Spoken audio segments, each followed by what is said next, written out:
Hi everybody, welcome to my homestead and welcome to my channel. My name is Jared. In this video, we're going to look at things happening today on the Temple Mount. There's been an escalation coming just right after General Conference weekend, and as we're about to begin Passover, which begins today, Wednesday at sundown. And then tomorrow is April 6th, which is Christ's birthday in our church. So interesting times. So we're going to look at what's been going on at the Temple Mount. There's been a couple other incidents. We're going to look at Iran. Um, just a lot of things to consider. So before we get into that, I went ahead and I updated the Book of Mormon challenge or the Flood the Earth challenge. So I haven't given an update in a few days just because like the last few days, including the couple days before conference, they've just been busy and just kind of a lot of stuff happening at home. So we crossed over the 5,000 mark as of the 28th of March. Okay, so that's really good, 5,000. So let's shoot for 10,000. And so far, there's only been 472 people that have joined the challenge, which is okay. But again, there's thousands of you. So please make the effort. When you share the Book of Mormon and then you report it, it helps encourage other people to do it because then it just becomes this big mass challenge that everybody wants to contribute to. So there's kind of a multiplier effect on top of what you share. Remember, it's just as easy as going to the Gospel Library app. You go to Scriptures, then you see this Share Now button. And this will provide you with a link that you can text, or you can direct message, or you can email, or whatever you want to do. And then, even more exciting is we jumped from 25 people meeting with the missionaries to 30 people, and that included a few baptisms. So we went from 3 baptisms to 7 total so far since we began this all the way back. When was it? December 2nd of last year. So this is just simply amazing. So let's keep it up. When you send me, if you share any, make sure to put the word flood or hashtag flood because it helps me find it sooner. Best way to send it to me is just in the comments of any video or send me an email, whatever you prefer. Okay, so I was made aware of this today as I was like getting my day going. I saw this email from Janet Carlson. She says, Reuters news reported that the police attacked Muslims praying in a mosque in Jerusalem and that Arabs in Gaza in retaliation shot off rockets. With it being Ramadan, it could be the spark that starts Armageddon. This is true. There's a lot of different things that could lead to that final war. Now, there is always a lot of tension and stuff going on over there, but this is a relatively high time of tension. The reason why is because, like I said, Pesach or Passover starts today at sundown, wherever you are. And it's going to go from now until the 11th of April. And at this same time, it just so happens that this year Ramadan is coinciding with Passover week. It goes until, it started, I can't remember exactly what day, it started late last month, and it goes until the 20th of April. And it's the last 10 days that are like the holiest time of Ramadan. So starting on the 11th, going to the 20th, that's going to be like the holiest time of Ramadan for Muslims. And so there's a lot of potential for tensions and stuff to spike during this time, and they already have. We're going to look at what just happened today, but it could get even worse as the holiday moves on, as the holidays move on. All right, so this is what's going on. Okay, Air Force strikes in Gaza after rocket fire, 350 detained in Al-Aqsa clash. So I guess we better take a look at Jerusalem on a map. Let's go here. Okay, just as a reminder, if you're not familiar with the geography of Israel, you have Israel right here. And you have portions of Israel that the Palestinians want for a future country, including the West Bank right here, and then the Gaza Strip. And then there's also the Golan Heights up here, which I believe, I'm not exactly sure when it comes to the Golan Heights, but All I really know is that the Gaza Strip and then the West Bank are like the two main areas for Palestinians that they want for a future country. Hamas, which is recognized as a terrorist group, is in control of Gaza. The Palestinian Authority is in the West Bank. All right. So rockets were fired from Gaza right here. And then the mosque in question is no other than Al-Aqsa Mosque, which sometimes people think that the Dome of the Rock is the mosque and that's the holy site, but it's not. It's actually Al-Aqsa Mosque, which is right here. All right. So this is where the clashes took place. So let's go back to this. Air Force strikes in Gaza after rocket fire. 350 detained in Al-Aqsa clashes. All right. And it does look pretty wild. Here's some pictures of it right here. I have some video, well, some YouTube links I'll put in the description below if you want to check out the footage from that. This looks pretty crazy, doesn't it? Because it's like pink and purple. That's because those inside the mosque, the Palestinians, and I think especially the youth, they had stones and they had fireworks and stuff like that for just such an occasion for the Israeli police when they came. So these are fireworks that you see going off. Okay, and then here's a bunch of them that have been arrested.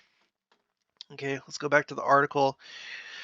So rocket fire came after clashes erupted between the Israel police and the Palestinians inside the Al-Aqsa Mosque in Jerusalem overnight.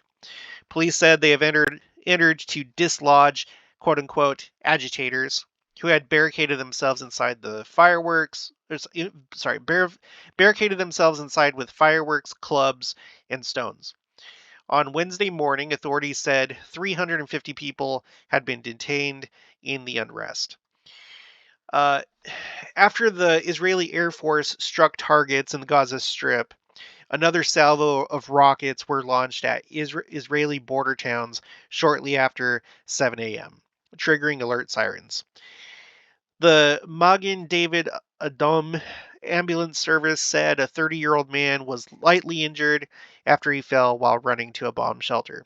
In total, 16 rockets were fired from the strip, 8 of which were shot down by the Iron Dome anti-missile system. Now, one thing, we'll get to this again a little bit later in more detail, but remember, just in case you didn't watch my previous videos, Hamas specifically, but I think also groups inside of the West Bank are calling for a third intifada. There's been 2 so far. An intifada is just like a rebellion. It's an uprising, and so they're calling for a third one this year. And I think that there's actually a pretty good chance of that happening because of the situation in Israel. There's a lot of division in Israel right now because of things that Prime Minister Netanyahu and his government are trying to do. They're trying to reform their judiciary branch of government. They call it the High Court over there. So they're kind of distracted with themselves, fighting among themselves. There's even talk of civil war. I kind of doubt that there will be civil war in the conventional classic sense, but there could be. There's just like a lot of things going wrong right now for Israel, so it's kind of like a prime time for Israel's enemies to take action and move forward with their goals. So, okay, the fighting raised fears of a wider conflagration. Similar clashes 2 years ago erupted in a bloody 11-day war between Israel and Hamas. All right, so that would have been in 2021. National Security Minister Itamar Ben-Gvir said Wednesday morning he was calling for the Security Cabinet to convene. Quote, the government of which I am a member should respond strongly to the rocket fire from Gaza. Hamas rockets necessitate a response beyond the bombing of dunes and uninhabited sites. It's time for heads to roll in Gaza. Now, this guy, he's the one that I always jokingly call the Dwight Schrute of Israel. He is a little bit on the extreme side in his stance toward the Palestinians, and right now he's the Minister of National Security, which a lot of people were upset about but he is no fan of the other side. So okay. Clashes at Al-Aqsa Mosque. Okay, now here we go.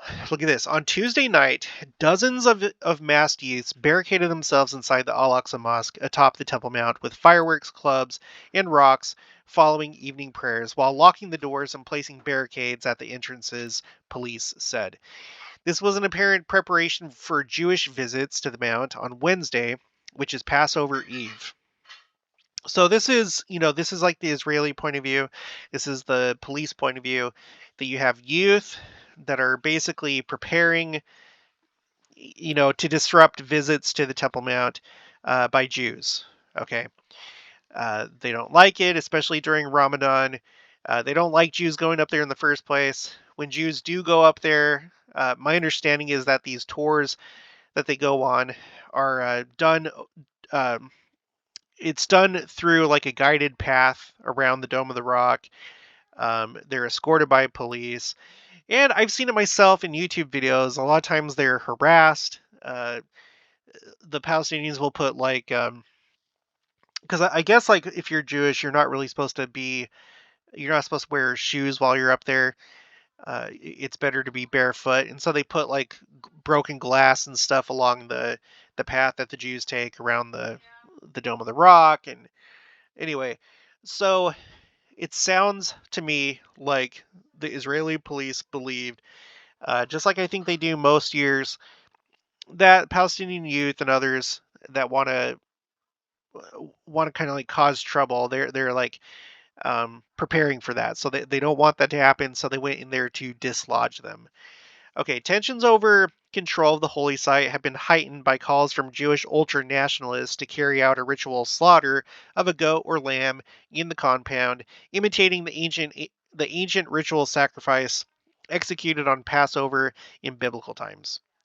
Israel bars ritual slaughters on the site, but calls by fringe groups to revive the practice, including offers of cash rewards to anyone who even attempts to bring an animal into the compound, have amplified fears among Muslims that Israel is plotting to take over the site. Prime Minister Benjamin Netanyahu has said he is committed to preserving the status quo at the compound. And we actually covered this last year. There are ads and things that were put up and put out to anyone who's willing to try and do that. Try and do a sacrifice on the Temple Mount. Cash rewards. And there's actually a story. Let's see. Right here. Check this out. So this is from Al Jazeera. Israel police detain man planning Passover sacrifice at Al-Aqsa Mosque. This is the 3rd of April, 2023. That was 2 days ago. Israeli police say they have detained an ultra-nationalist Israeli campaigner who had planned to carry out a Jewish sacrifice at Al-Haram al-Sharif, the compound that houses Al-Aqsa Mosque and Dome of the Rock. So there are people that have tried to do this. It says here some ultra-nationalist religious groups have been calling for fellow activists to bring lambs to sacrifice at the site on Wednesday, the beginning of the Passover festival. Despite that, an increased number of ultra-nationalist Jews have entered the compound, and the frequent storming of the site by Israeli security forces, including inside the prayer hall of Al-Aqsa Mosque, has fueled Palestinian anger. Palestinians see Al-Aqsa as one of the few national symbols over which they retain some element of control. They are, however, fearful of a slow encroachment by Jewish groups akin to what happened at the Ibrahim Mosque, or Cave of the Patriarchs in Hebron, where half of the mosque was turned into a synagogue after 1967. Palestinians are also worried about far-right Israeli movements that seek to demolish the Islamic structures in the Al-Aqsa Mosque compound and build the Jewish temple in their place. Now, that's something I would really like to know, if there's been attempts to do that, to remove the Dome of the Rock or other things. I think that there has been. I want to say I heard one time. I'm going to see if I can look it up. Australian rocket attack on Dome of the Rock. I want to say that happened one time. Yeah, right here. Remembering the arson attack on Al-Aqsa Mosque. Let's see. It says on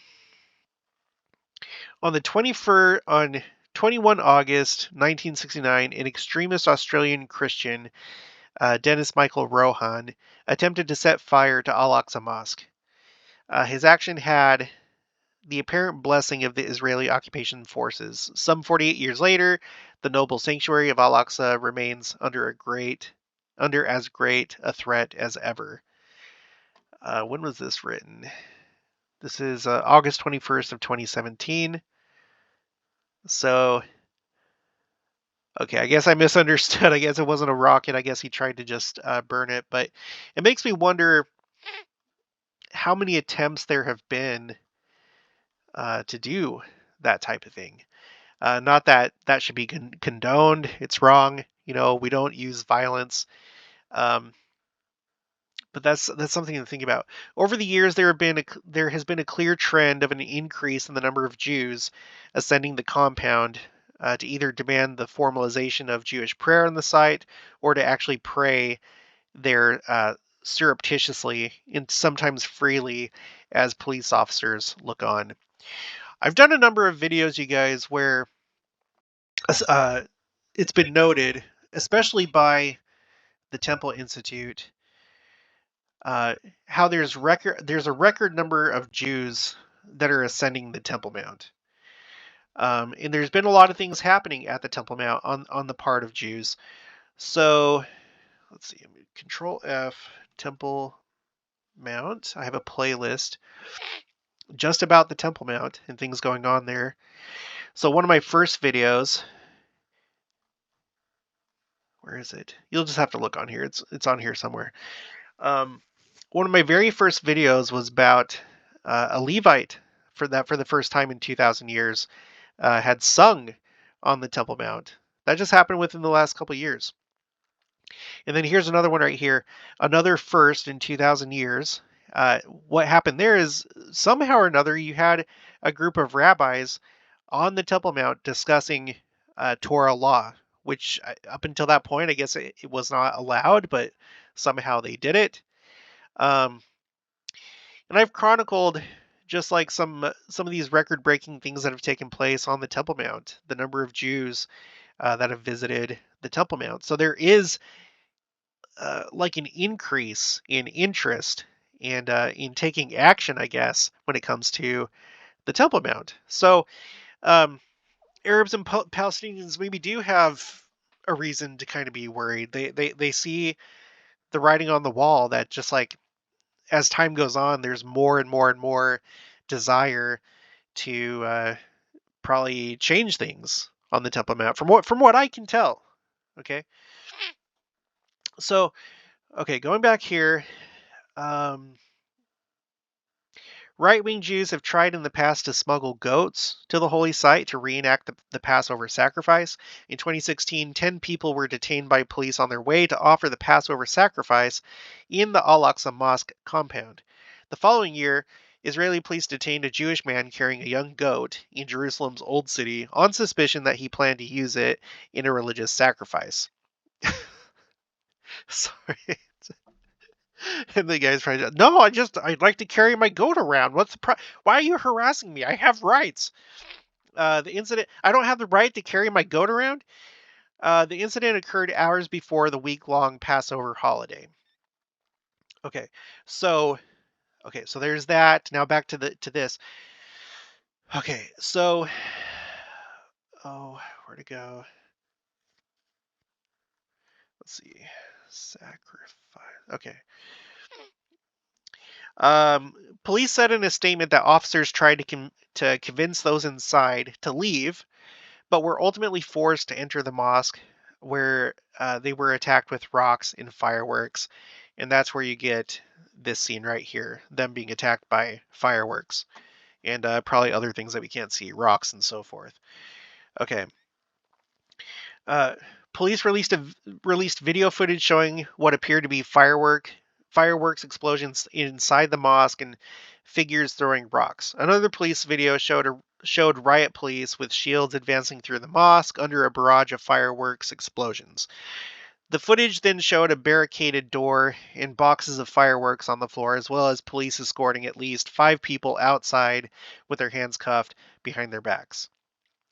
I would like to see just how many fireworks and stones and stuff like that were there in there, because is that being funded by somebody else? Is it well financed, or was this just organic and just kind of a grassroots type thing? I don't know. Hamas denounced okay, so Hamas, they're the ones in charge of the Gaza Strip.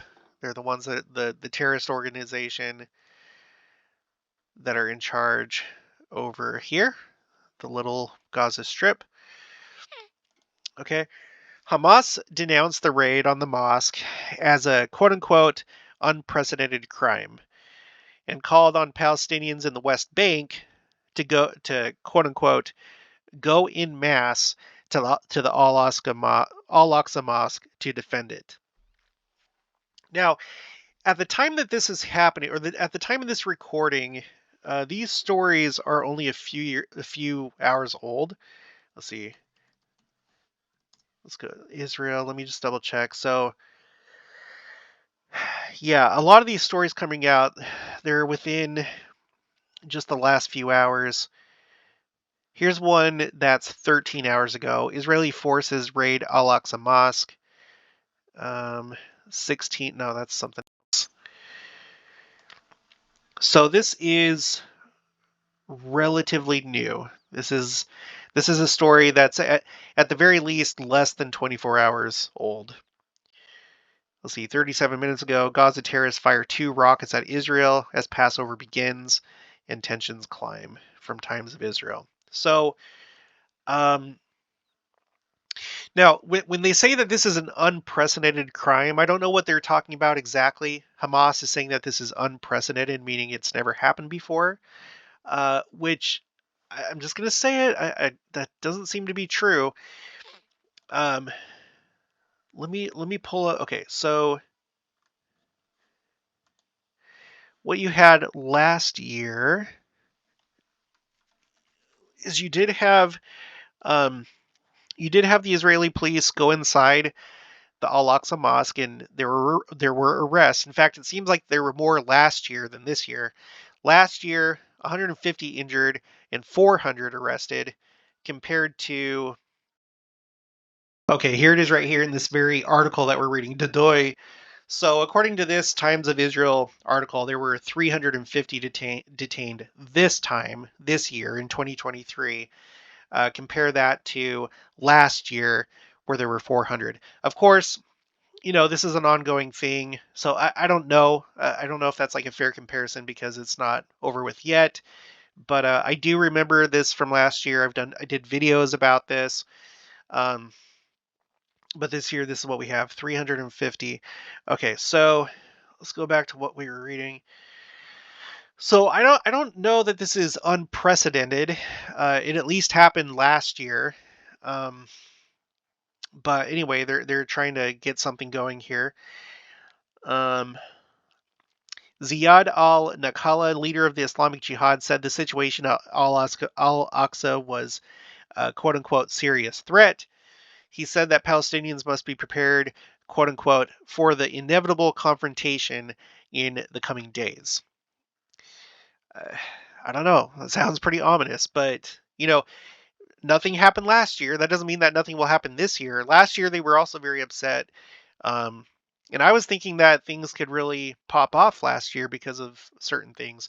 There was this prophecy, or not a prophecy, but basically some cleric had made a calculation based off of, scriptures in the Quran that made him think that Israel would cease to be a country last year. And so I was thinking, wow, that's kind of that seems to be like a multiplier if there's a bunch of people that believe that.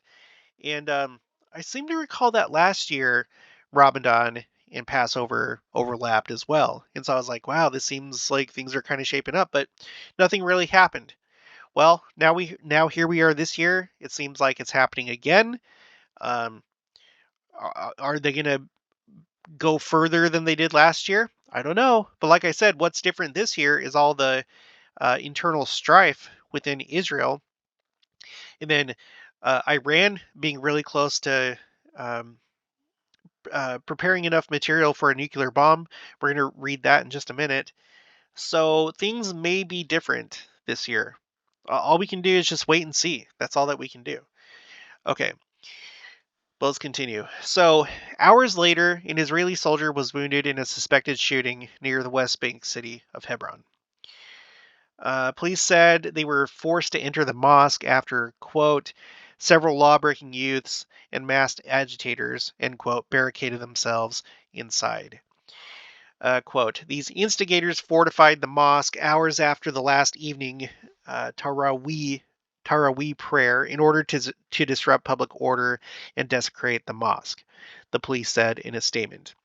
Continuing, after many and prolonged attempts to get them out by talking to no avail, police forces were forced to enter the compound in order to get them out with the intentions to allow the Fajr dawn prayer and to prevent a violent disturbance, end quote.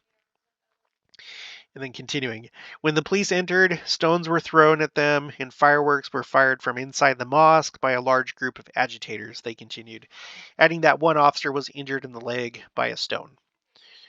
All right, here's a guy being carried out. Palestinian leadership condemned Israel's actions at Al-Aqsa. The spokesman of the Palestinian Authority, President Mahmoud Abbas, Nabil Abu Rudineh, warned Israel that such a move, quote, exceeds all red lines and will lead to a large explosion.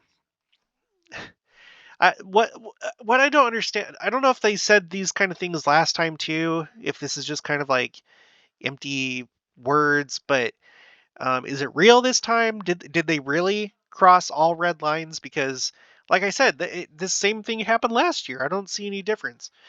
The government of Jordan condemned the Israeli raid, quote, in the strongest possible terms.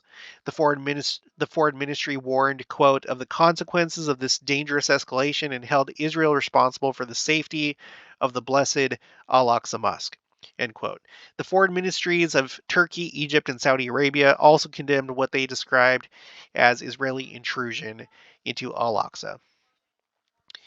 Okay, was there anything else from this one? No. Okay, so this was mostly written from an Israeli point of view. Um, there's the inside. Let's go back. There's the inside of the mosque. Pretty big. I would like to go inside there and just check it out, admire it from the inside. I know that's probably never going to happen. Let's see. It's hard to believe that there would be fireworks and stuff used in here, even if it's even if like you're. I mean, could you imagine doing that in like the Salt Lake Temple? What's our third holiest temple? Um, the Washington D.C. temple, the I don't know. I'm kind of teasing, but I would. I don't know. They can do them. It's just hard to believe that they would bring fireworks or stones in here. But I know it's like a very heated thing. I'm not gonna go off on that, but it's kind of crazy to think. Okay, now let's see. This is kind of from the Palestinian point of view. Hear from the Palestinians attacked in Israel's raid on Al-Aqsa. So this is what they say. I'm not here to like convince you of one side or another. This is just what each side is saying. So part of Muslim worship is the act of itikaf, when worshippers shut themselves off from the world and spend a prolonged period in prayer and contemplation. This period can be days on end. Many observant Muslims believe that itikaf during Ramadan is especially blessed, with prophetic tradition saying that 10 days is the ideal length of an itikaf during the holy month. For Palestinian Muslims, the Al-Aqsa Mosque is a beloved icon of their faith. For Palestinian Muslims in Jerusalem, it is also the one place where they want to worship during Ramadan. Of course, I guess that's probably what I would do. Itikaf is a part of Ramadan.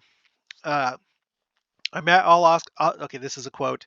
I'm at Al-Aqsa every day in Ramadan and many nights. 29-year-old Amir Marag from the Silwad neighborhood of Jerusalem told Al Jazeera.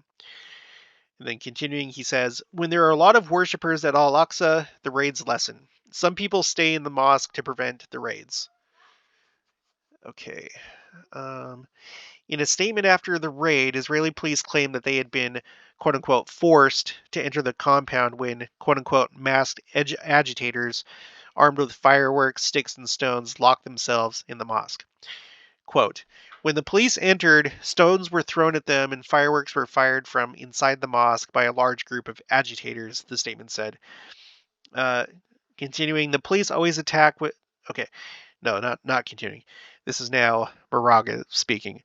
The police always attack with brutality to prevent people from staying in the mosque. The next day, it's safe for the settlers, meaning the Jews, to make their incursions into the compounds without anybody standing in their way.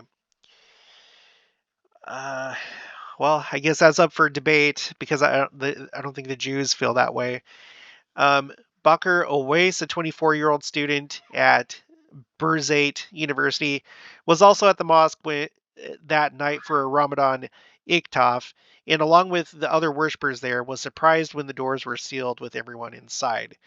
The security forces stood on the roof of the mosque and used a loudspeaker to tell the worshippers that they had to leave the mosque or else they would be removed by force.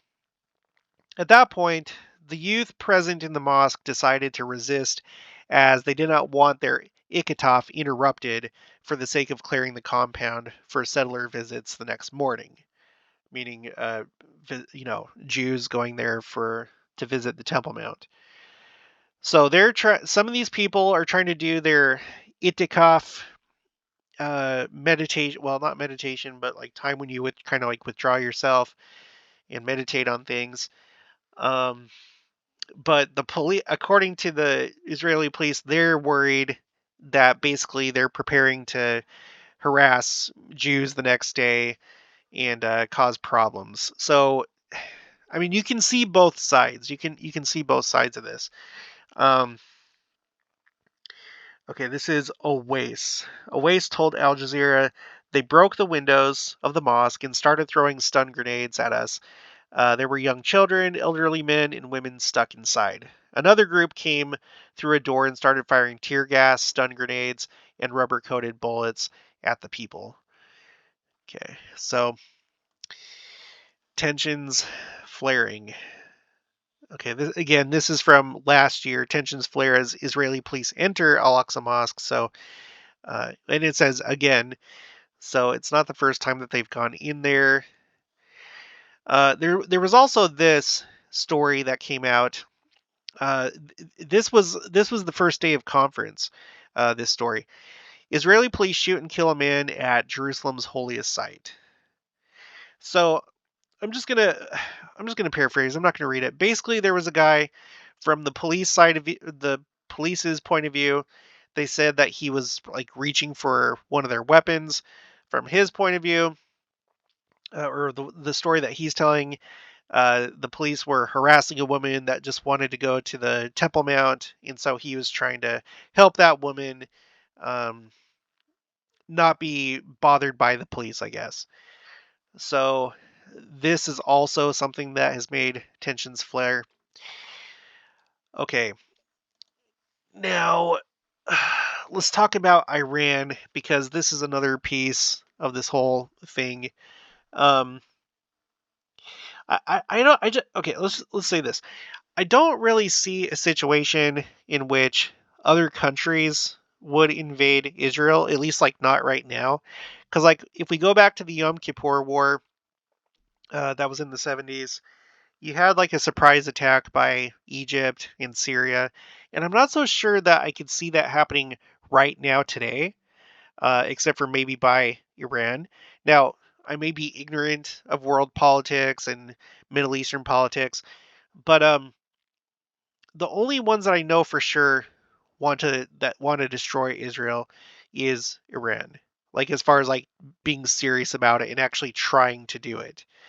Um, so I don't know how close we are to Armageddon or the final war, the final invasion of Israel and the siege on Jerusalem. Of course, I guess there's always the possibility that there's like behind the scenes, there's coordination in secret of okay, let's finally take care of this problem. I don't know. I feel like that's kind of unlikely, but maybe that's happening. Maybe just I don't know. But anyway, let's talk about Iran now because they're pretty close to developing nuclear weapons. Okay, this is Scoop. Milley's remarks on Iran alarmed Israel. By the way, this was the commander at Fort Hood when I was there before he became uh, the um, uh, the chair of the Joint Chiefs of Staff. He was over 3 Corps, which was basically essentially he was the commander of Fort Hood. He was like the top officer while I was there. Okay, I know that he's been kind of a controversial figure, so view him how you may. I don't really have. Okay, I'm not going to go into that. Okay, driving the news. Milley, testifying before the House Appropriations Subcommittee on Defense, said that the U.S., quote, remains committed as a matter of policy that Iran will not have a fielded nuclear weapon, end quote. The word fielded created the impression among Israeli officials that U.S. had changed its policy on Iran and would tolerate Tehran having a nuclear weapons program, the 4 sources said. Milley also said it would only take Iran 2 weeks to produce enough uranium for a nuclear weapon. Uh, it would then, quote, only take several more months to produce an actual nuclear weapon, he added. The word fielded made the Israeli officials question whether the U.S. would allow Iran to develop a nuclear weapon as long as it didn't deploy it on a missile or other delivery system. The 4 Israeli officials said the Biden administration's policy has always been based on preventing Iran from obtaining a nuclear weapon. Uh, they said they were also alarmed by Milley's assessment of the time Iran would need to produce a nuclear weapon once it has a sufficient amount of uranium or enriched to 90% purity. Milley's quote unquote several months timeline was not only significantly shorter than the estimate of the Israeli intelligence community, but it was also a U.S. estimate that hadn't been shared with Israel, the Israeli official said. Israeli officials believe it would take Iran 1 to 2 years to build a nuclear device. So that is kind of weird, don't you think? I don't know what to think about that. I'll show you what's up. Excuse me. So, I mean, why wouldn't we, if that's true, I mean, is that a correct assessment that it's only going to be like a few months before they can build a nuclear weapon? And if so, yeah, why haven't they told the Israelis? And if you're Israel, are you like, what? Because I'm sure that the U.S. has better intelligence capabilities than Israel. I know that Israel has a strong military. It probably has a really capable intelligence community, but I'm sure that the U.S. is probably better. We have more assets, I would assume, more capabilities than Israel. So if you're Israel, are you like, what the heck? Why didn't you tell us that just a few months? Uh, I don't know what to think about that. Is that going to increase tensions and stress? And what does it mean? I don't know, but that's not good. Okay, so several days after a House Armed Service Committee meeting, Milley stressed the U.S. is committed to ensuring Iran never obtains a nuclear weapon. This time, he didn't use the word fielded. Okay, so it sounds like the U.S. will not allow them to get to that point, to where they can develop one. Okay. He did, however, repeat the claim that Iran would need, quote, several months to produce an actual nuclear weapon if it enriched enough uranium to 90%. So, okay, so that's the word right now. I feel like so many times I've heard in the past, Iran is getting close, only a few more months, only a few more weeks. And for all I know, maybe they're going to say that next year too. I don't know. I don't understand it at all. But as of right now, according to the United States, um, basically just a couple weeks to enrich the uranium and then several months to build the actual weapon itself. All right, so 2023. I guess we're gonna have to see how that goes. Um, and then here's this: Times of Israel. U.S. reportedly mulling possible interim nuclear deal with Iran. And it's just like, you guys, I feel like no matter what, they're going to do it. Iran's going to develop it. What? I don't even understand the point of trying to uh, reach a deal. I feel like that's not any sort of guarantee because I feel like Iran, their leadership, their mullah or whatever, the top religious leader, it's like they're bent on doing that, on taking out Israel. So I don't get it. I don't get what a deal would accomplish except for delaying it. And I don't know. I guess that kind of gets into politics, doesn't it? But we're living in interesting times. I can't help but to think that this might be the country, one of the main actors in the final war, because it seems like they're the most intent on carrying that plan out.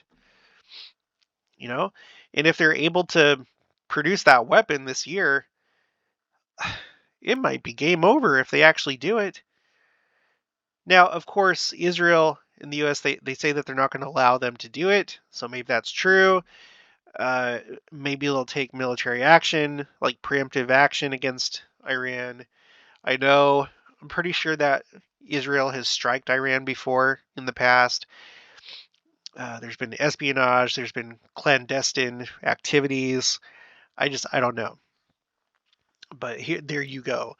Okay, and to finish this up, all right. So here we have. This is from today. This article is from today. Memo, Middle East Monitor. Hamas, Islamic Jihad warn of the repercussions of Israel storming Al-Aqsa Mosque. Okay, we're just going to read a little bit of this. Hamas and Islamic Jihad this morning warned of the repercussions of Israel occupation forces storming Al-Aqsa Mosque and assaulting worshippers at the Muslim holy site. The head of the Hamas political bureau, Ismail Haniyeh, said, quote, "What is happening at Al-Aqsa is an unprecedented crime that has consequences." Again, when you say unprecedented, what do you mean exactly? Because from what I can tell, very easily, just by doing Google searches, it has happened before. But he continues, everyone must bear the responsibility, Palestinians, Arabs, and Muslims. Haniyeh called on the Palestinian people in the West Bank and inside Israel to go to Al-Aqsa and protect it. Well, uh, like I said, it's remained to be seen if that's going to happen. It very well could. This statement was put out within the last 24 hours, so I guess we'll just have to watch the next couple days and see if they take up that call. In turn, the Islamic Jihad movement warned of the outbreak of a, quote, inevitable confrontation with Israel in the coming days due to the escalating tension at Al-Aqsa. Quote, "What is happening in Al-Aqsa Mosque poses a serious threat to our sanctities," said the movement's Secretary General Ziad al-Nakhala in a statement. He added, quote, "The Palestinian people must be present in all its components for an inevitable confrontation in the coming days." He gave no details as to where the confrontation would take place. Well, it's kind of implied, isn't it, in Jerusalem? But I don't know. Specifically at the Temple Mount. Uh, Israeli occupation forces stormed the Al-Qibli prayer hall in Al-Aqsa Mosque, assaulted the worshippers, and threw stun grenades at them in an attempt to force them to leave the prayer area last night. Palestinians had remained on site in an effort to protect the mosque from attempts by extremist far-right settlers to carry out sacrifices at the site to mark the Passover holiday, which began last night and ends on April 12th. So, meaning that, in Israel, it's already past sundown. So, let's go back to the calendar. Okay, so here we are, and tomorrow is April 6th. Okay, it's Christ's birthday. This year it lands on the first day of Passover. I don't know if that means anything, but that is kind of an interesting thing. It seems to me like right now is the most likely time that there would be uh, a third, what's it called? A third intifada. So I guess we'll see over the next few days if that takes place. And like I said, if you're the enemies of Israel, it seems like now is maybe the best time in a long time to make your moves. So I'm not hoping for that. I am hoping for the second coming, but I'm not hoping for anybody to be hurt. Um, we do not glorify violence and don't condone it. Hopefully things will just kind of settle down, you know. But if not, then we'll just have to watch and see what actually happens. Uh, remember, I think key dates to watch would be tomorrow, simply because it's April 6th and it's the first day of Pesach or Passover. So, as far as the Lord and his timing and what he has planned, who knows? Other key dates could potentially be Easter, right? Just because, again, who knows what the Lord's plans are. Friday will also be an interesting day because that's when the Jews, by the current tradition, that's when they would observe first fruits. Like if the temple was in operation, that's the day that first fruits would be brought to the temple. So that's on Friday. Could something happen on that day? Who knows? And then the other dates to maybe be mindful of would be the 11th through the 20th, because those are the last 10 days of Ramadan. And that's supposed to be like the most special time during Ramadan. So I don't know. But the next few weeks we'll just have to see if we can get through those without much more incident. Let's all pray for peace.